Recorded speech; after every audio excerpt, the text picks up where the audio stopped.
Oh, karena tambah sedikit kayak gitu. Aku juga dipikir kayak cepat mau dan ini tapi ini bener sih juga kan bingung. Ini minum sistem ini. Kalau ini sistem. Oh, bukan yang ini ya. Oh, sebentar. Untuk switch barang. Ini nyambung ini. Pasti dia skop baterai. Kan itu sebenarnya mas. Oh, ada yang dulu. Terus kok itu mas.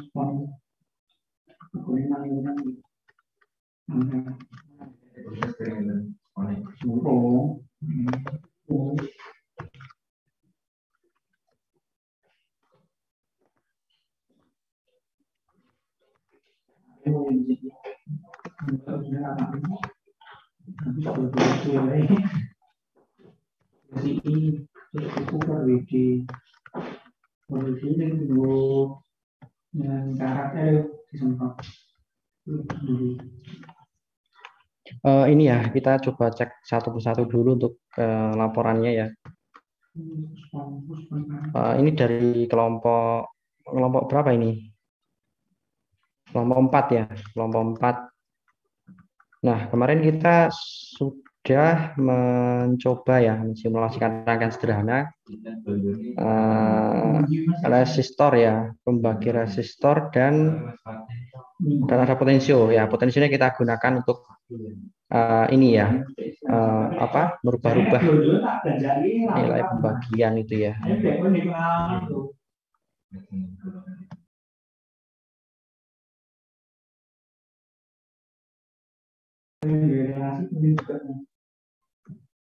Bentar. Tapi kalian nggak tahu gini kan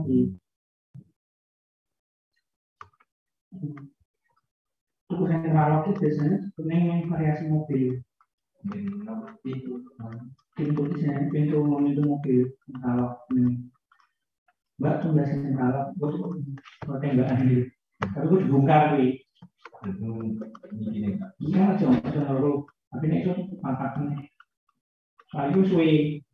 Biasanya elektronik sudah lama itu dia nggak maksimal. Tapi dia digunakan. Nah, oke.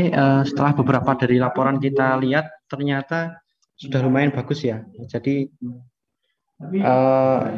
kalau tadi beberapa laporan memang sama gitu ya. Ini karena disimulasi gitu ya. Tapi nanti kalau di lab teman-teman, nah nanti akan nampak sekali perbedaan antara teoritis dan praktikum. Nah ini karena simulasi itu biasanya kerjanya dia apa ya? Ya istilahnya karena simulasi ketepatannya bagus gitu ya. Ketepatannya bagus artinya bahwa beberapa faktor, misalnya resistornya, kemudian sumber tegangannya itu benar-benar pas gitu ya. Benar-benar pas. Nah, tapi kalau dalam realitanya nanti di lab gitu ya. Itu resistor yang misalnya 20 ohm itu belum tentu dia kalau kita ukur 20 ohm beneran gitu ya. Misalnya kan ada toleransinya itu ya resistor. Nanti bisa dia 19 ohm, bisa 21 ohm dan sebagainya. Itu faktor-faktor yang menyebabkan ini nanti outputnya VR1 kemudian VR2 arus. Nah ini akan berbeda. Nah, itu nanti banyak selain itu. Kemudian faktor alat ukur, kemudian pengamatan dan sebagainya. Kalau di simulasi itu kan lebih gampang gitu ya. Kalau kita mengamati tinggal sudah muncul gitu ya. Kemudian alatnya juga pasti dia bagus. Toolnya, bahan-bahannya juga pasti bagus. Maka ya wajar gitu ya. Di sini nanti kesalahannya adalah 0%. Nah, nanti kalau di lab itu yang menjadi perhatian teman-teman semuanya bahwa ini nanti pasti ada lah gitu kesalahan-kesalahan. Nah, untuk beberapa kelompok saya rasa sudah bagus gitu ya. Untuk analisanya juga ya karena kita kemarin sudah ada template-nya ya. Template-nya jadi tinggal mengisi.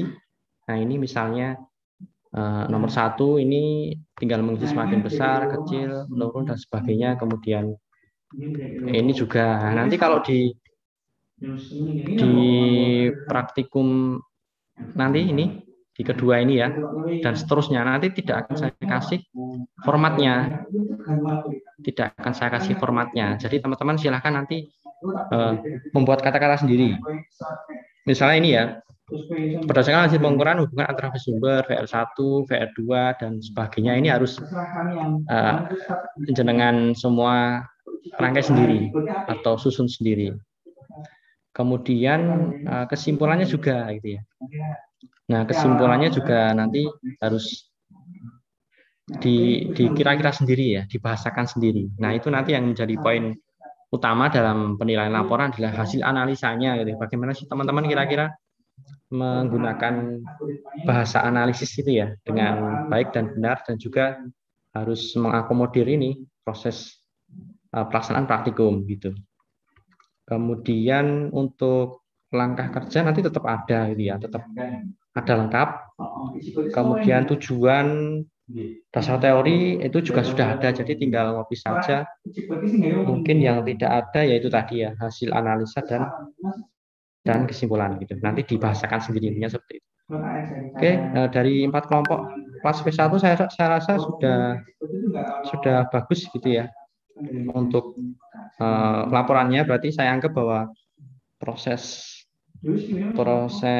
praktikumnya benar gitu ya. Nah, tetapi mungkin saya harapkan semuanya ikut terlibat. Artinya kan kemarin kelompok ya, jadi tidak hanya satu orang saja, tapi saya harapkan itu semuanya paham gitu ya.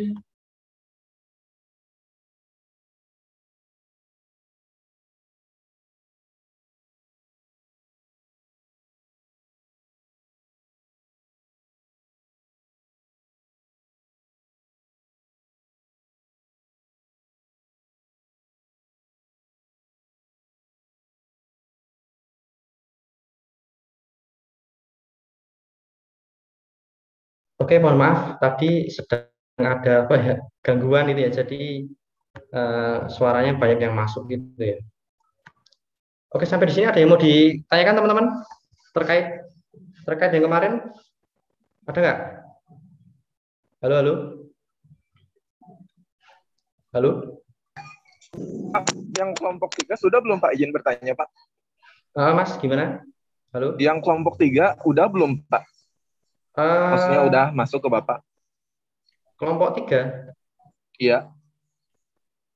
Kelompok 3 ya. Ini ada kelompok 1, 8.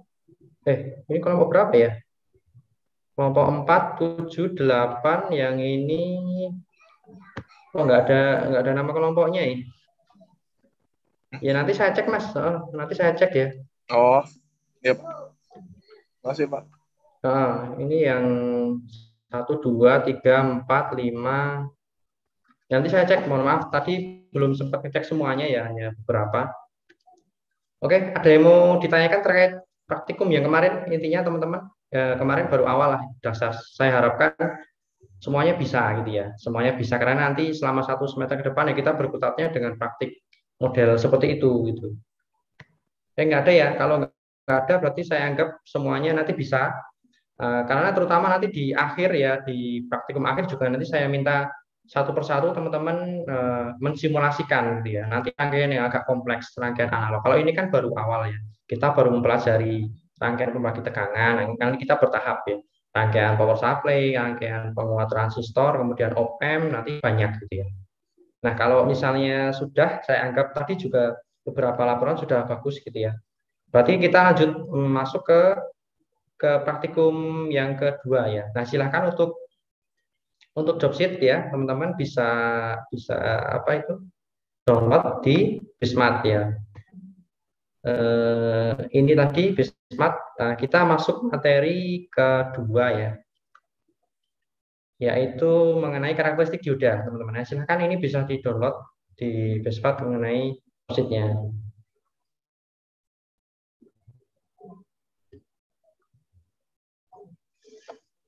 Nah,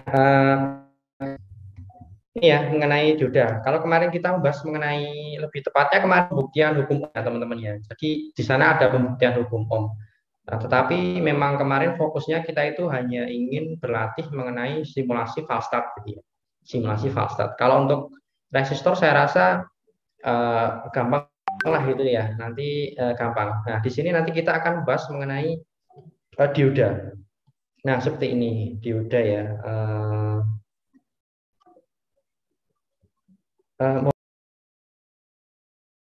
Sebentar ya.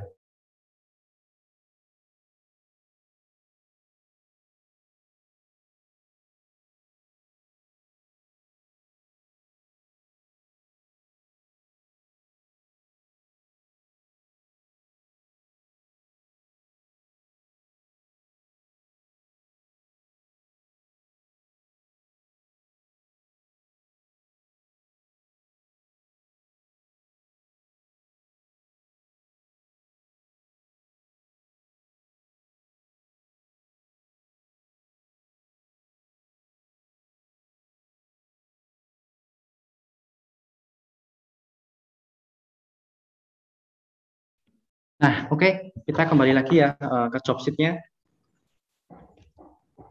Dioda, dioda ya. Karakteristik dioda lebih tepatnya. Gitu ya. Nah, untuk isi job sheet-nya seperti kemarin ya. Jadi sama dalam setiap job sheet nanti ada yang pertama tentu capaian pembelajaran. Artinya bahwa nanti setelah melaksanakan praktek ini teman-teman itu diharapkan bisa apa sih gitu ya, atau tujuannya. Yaitu pertama menentukan elektroda anoda dan katoda, kemudian menentukan dioda baik atau tidaknya. Kemudian tentu yang ketiga itu sebenarnya adalah memahami gitu ya karakteristik dioda. Dan nanti dalam bentuk grafik karakteristik dioda. Karena dari grafik itu nanti akan terlihat gitu ya, terlihat dari karakteristik diodanya itu seperti apa sih gitu ya. Nanti akan gampang lah, nanti dalam prakteknya teman-teman akan disuruh menggambar karakteristik dioda gitu ya. Dari berdasarkan tabel yang kalian isi di pengamatan gitu ya. Nanti ada arus dioda berdasarkan dari tegangan anoda dan katoda. Nanti arusnya berapa sih kalau tegangannya kita ubah-ubah, nah gitu. Kemudian untuk keamanannya saya rasa sama ya seperti kemarin, nanti dalam simulasi ya gunakan laptop dengan baik dan benar gitu ya. Kalau dalam lab nanti banyak sebenarnya teman-teman langkah keamanan, terutama dalam alat ukur gitu ya. Karena alat ukur itu lumayan rentan ya, kita kalau salah polaritas, kemudian salah menentukan skala, salah menentukan alat ukur yang benar, itu nanti bisa berakibat rusak gitu ya alat ukurnya. Maka biasanya nanti sebelum praktek kita saya cek dulu gitu ya. Sebelum praktek saya cek dulu bagaimana rangkaiannya, bagaimana penempatan alat ukurnya gitu ya. Terutama bagi teman-teman yang awal-awal semester awal ini gitu ya. Nah, kalau di simulasi saya rasa kebalik pun ya paling error gitu ya, error nilainya gitu ya, nggak sampai bakal rusak laptopnya. Tetapi saya rasa perlu diperhatikan ya, agar nanti waktu praktek ya terbiasa untuk hati-hati. Alat dan bahan seperti biasa. Nah, dioda teman-teman ya, mungkin di mata kuliah yang lain mungkin sudah dapat ya, mungkin sudah dapat gitu ya. Kita bahas lagi di sini. Kita bahas sedikit aja gitu ya. Untuk pengantar ya, karena kita akan mempraktikkan dioda tentu kita bahas dulu gitu ya. Apa sih dioda gitu. Nah, dioda merupakan salah satu komponen elektronika teman-teman. Kemarin kita sudah mengerti atau memsimulasikan resistor gitu ya. Sebenarnya kan ada banyak ya di rangkaian listrik, tentu sudah dijelaskan banyak sekali komponen elektronika gitu ya, dari yang jenisnya pasif kemudian aktif kan gitu ya.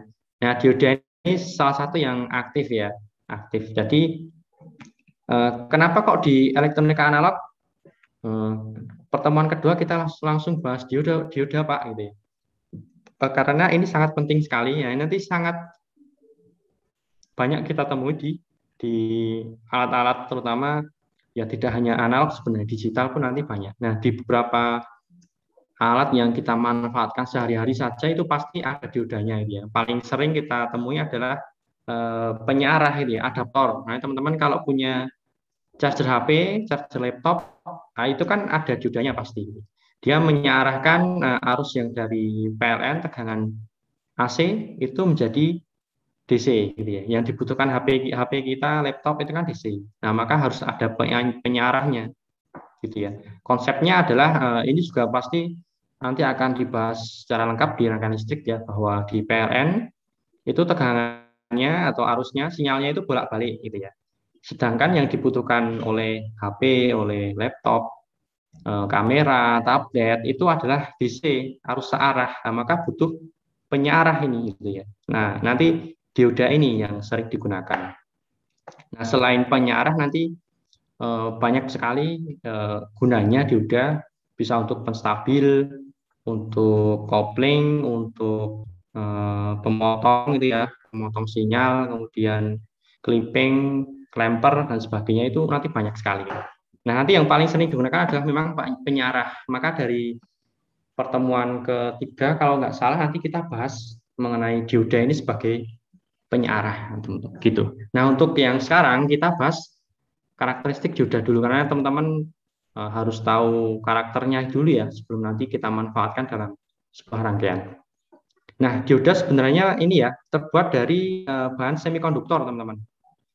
Bahan semikonduktor tuh kemarin pernah kita bahas ya, pernah atau belum ya? Kayaknya pernah ya. Ada bahan konduktor, kemudian isolator gitu ya, atau mungkin di mata kuliah lain. Ada bahan yang nama konduktor, ada bahan yang namanya isolator. Konduktor itu dia bisa menghantarkan arus listrik ya dengan baik. Kalau isolator itu kebalikannya, jadi dia tidak bisa menghantarkan listrik. Nah, contoh konduktor itu ya kabel-kabel itu ya, tembaga, besi, emas gitu ya. Kalau isolator yang tidak bisa menghantarkan listrik, misalnya plastik ya, kayu, kemudian ada selotip, ada kertas dan sebagainya itu ya. Nah, kalau bahan semikonduktor itu di tengah-tengahnya. Jadi nanti konsepnya dia kadang bisa menghantar, kadang tidak. Nah, itu yang biasanya dimanfaatkan dalam pembuatan beberapa komponen ya. Nanti ada dioda, ada transistor, dan itu juga pakai semikonduktor. Nah, dioda ini dia sering sekali disebut sebagai PN junction ya, karena dia ada dua bahan semikonduktor, yaitu satunya tipe P dan tipe N.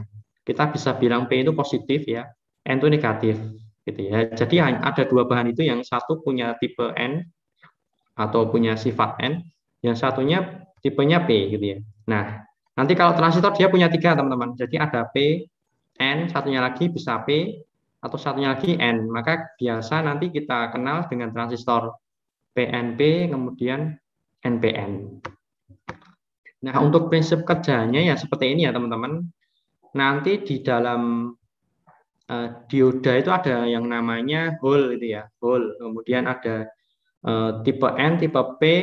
Saat dia itu tidak diberi tegangan antara kedua kakinya, itu ada suatu pembatas di tengah-tengahnya itu, pembatas. Nah, tetapi kalau misalnya kita beri tegangan maju, nanti kita bahas di praktek. Kalau diberi tegangan bias maju, itu pembatasnya itu seperti hilang gitu ya, seperti hilang, sehingga dioda itu dapat mengalirkan arus gitu ya. Kalau diberi tegangan maju. Nah, kalau diberi tegangan bias mundur, nanti malah sebaliknya. Pembatas itu menjadi semakin besar sehingga arus listrik itu tidak bisa dilewatkan. Nah, konsepnya seperti itu. Nanti kita lihat di sini.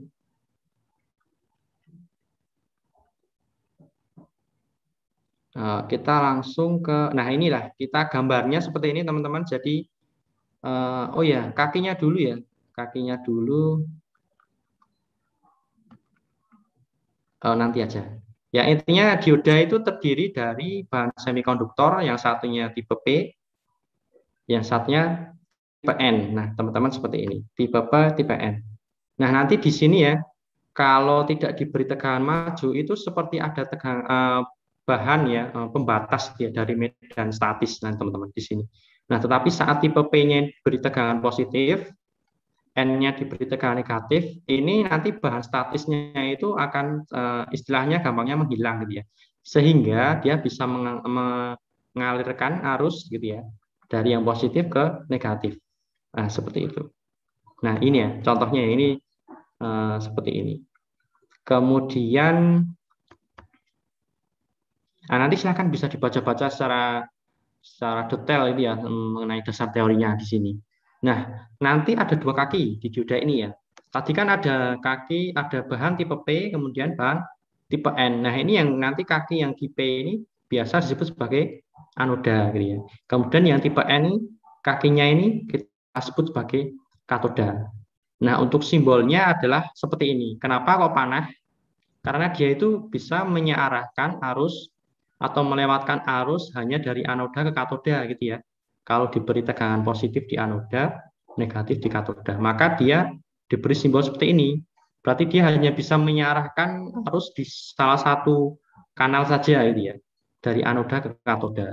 Kalau dari katoda ke anoda dia tidak bisa. Ini kan kayak ada semacam pembatasnya ini ya, simbolnya ini ya. Nah, maka dia seperti itu, hanya bisa melewatkan arus dari anoda ke katoda atau satu arah. Maka biasa dia disebut nanti sebagai komponen penyearah gitu. Kemudian, nah ini ya, dalam dioda bisa berfungsi, dia itu harus diberi bias, tegangan bias maju namanya. Ternyata di kaki anoda itu diberi tegangan positif. Kemudian yang katoda diberi tegangan negatif. Ini kita ibaratkan baterai ya, baterai. Mungkin, oh ya kita tunjukkan dulu mungkin ya bentuk dari dioda ya. Mungkin malah bingung kalau kita belum mengetahui bentuknya ya. Nah ini teman-teman mungkin bagi yang belum pernah lihat ya. Kalau teman-teman yang dari elektronika di SMK saya rasa sudah sangat sering sekali lihat ini. Nah ini sangat kecil sekali bentuknya. Nah seperti ini dioda.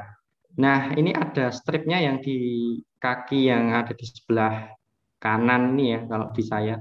Ini dia menandakan bahwa ini kaki katoda.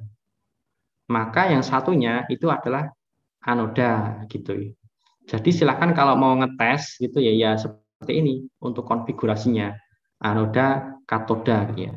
Coba mungkin dipasang tegangan positif di anoda, negatif di katoda, kemudian dicek pakai ampere meter itu ada arusnya nggak sih gitu ya. Kalau dibalik nanti ada nggak sih? Nah itu yang akan kita praktekkan sebenarnya nanti di simulasi.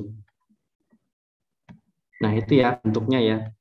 Nah, tetapi nanti dalam pemberian tegangan bias maju itu nanti juga ada syaratnya, teman-teman. Jadi tidak hanya sebatas ada tegangan positif di anoda, negatif di katoda saja, nanti ada persyaratan di sini. Tegangan diodanya, tegangan yang diberikan di anoda itu harus lebih besar dari tegangan cut-in. Itu syaratnya. Nah, tegangan cut-in itu apa sih? Gitu. Nanti teman-teman di sini juga akan membuktikan ini. Berapa sih tegangan cut-in yang ada di dioda di fast-start? Nah, gitu ya. Berapa kira-kira nanti bisa dibuktikan di simulasi. Nanti untuk cut-in kita lihat di grafiknya, nanti ada. Nah, ini cara ngecek saja teman-teman kalau di lab gitu ya pakai ohmmeter. Nah, seperti ini. Pakai ohmmeter apakah kalau analog itu nyambung enggak gitu ya. Analog dan anoda dan katoda kalau diukur pakai ohmmeter apakah nyambung enggak gitu ya. Kalau dibalik nyambung enggak gitu. Nah, itu untuk ngetes dioda, salah satu cara untuk ngetes dioda. Nah, kalau tadi bias mundur ya, maju, mohon maaf.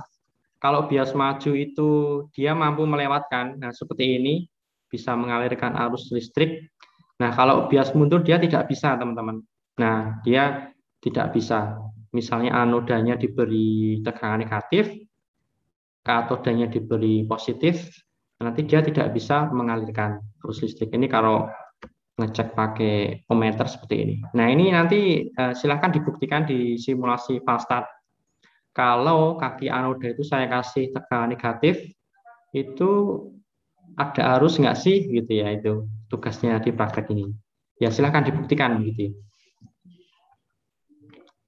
Nah ini karakteristik diodanya teman-teman. Jadi seperti ini.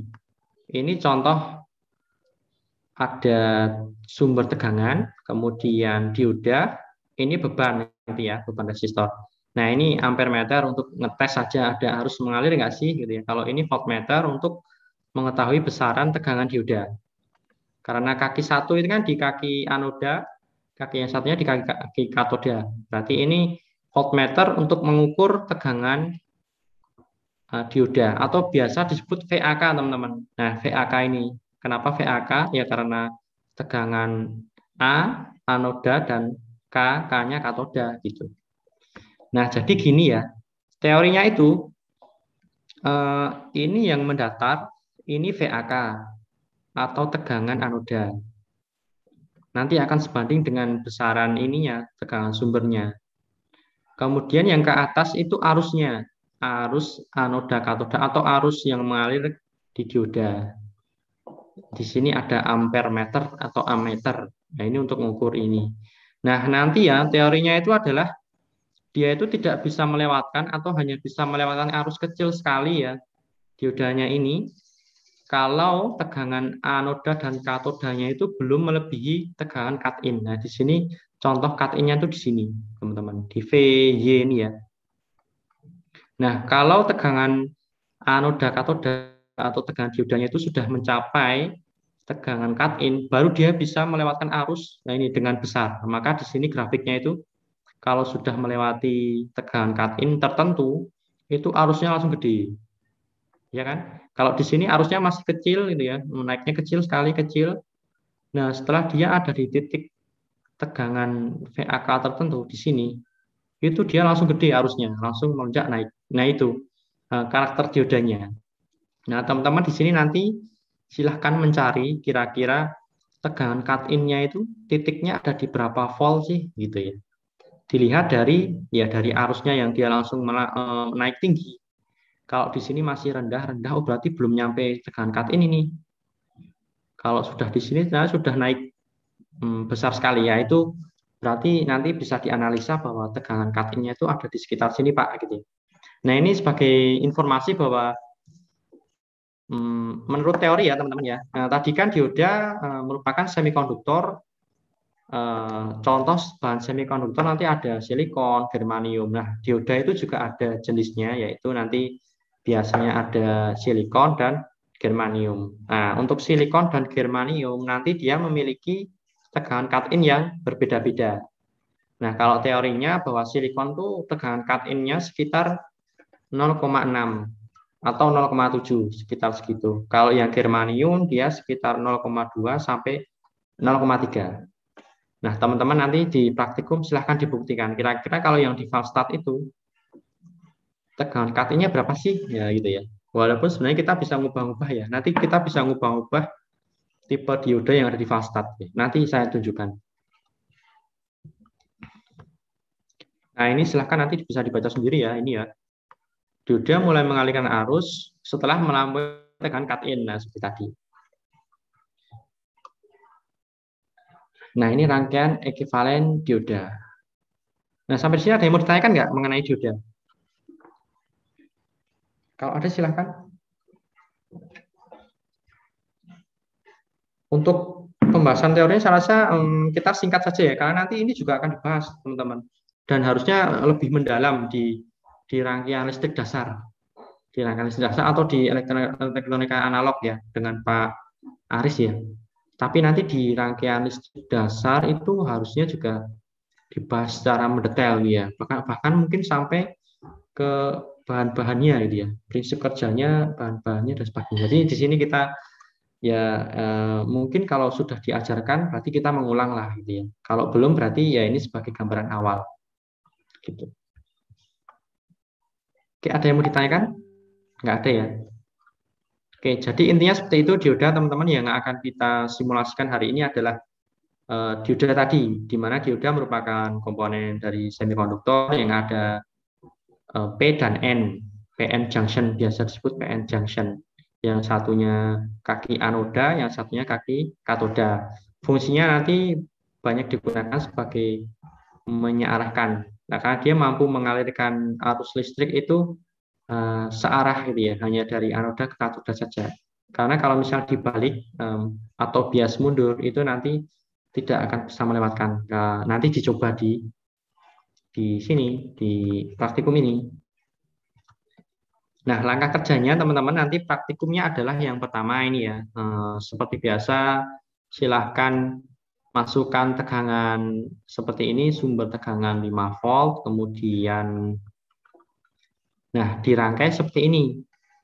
Sumber tegangan, dioda, kemudian LED ya. LED-nya untuk apa? Ini untuk kita mendeteksi apakah ada arus yang mengalir nggak sih, kan gitu ya.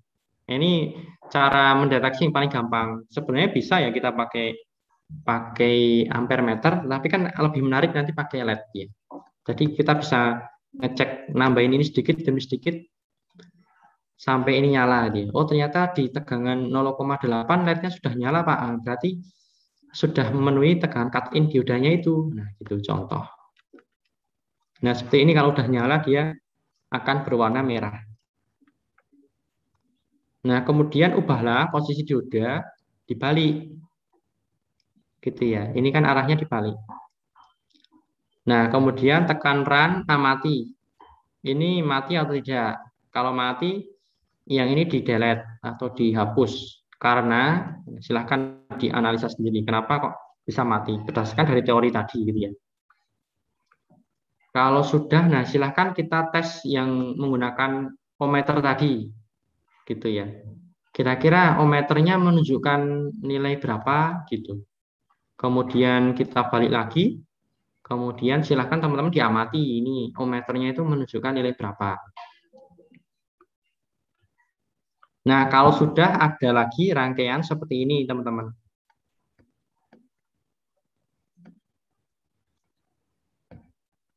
Nah, ini ya.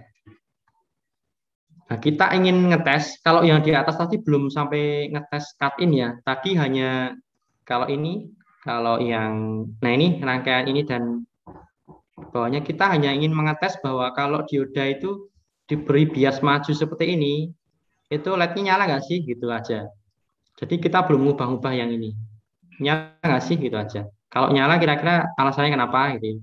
Yang bawahnya kita balik. Kalau dioda dipasang seperti ini, kira-kira dia bisa melewatkan arus nggak sih gitu ya. Terbukti dari lampunya, apakah lampunya mati atau hidup.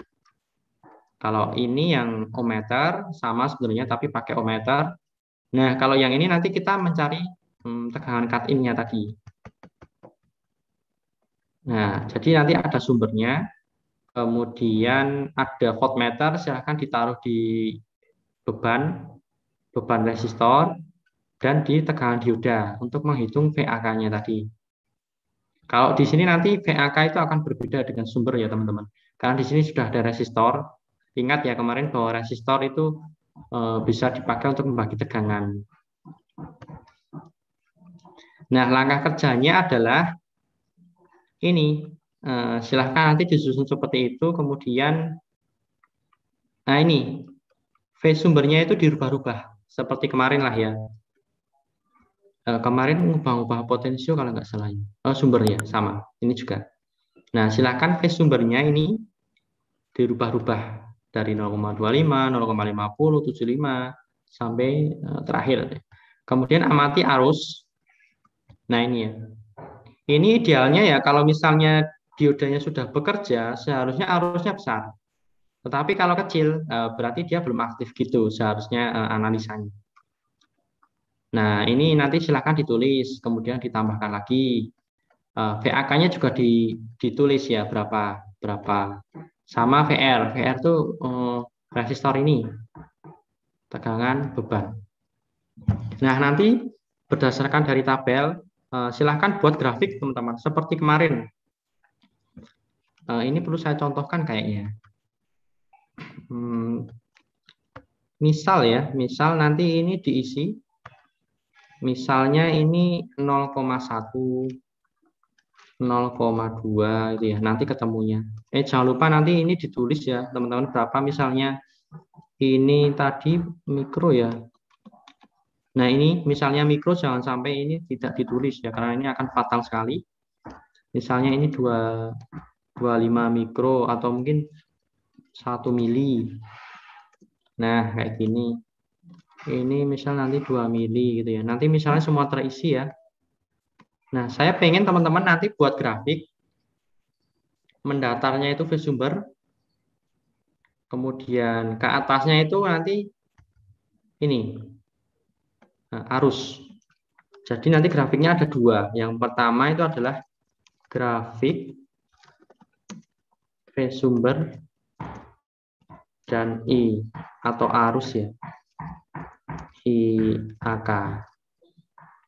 Yang kedua, grafiknya itu adalah antara V sumber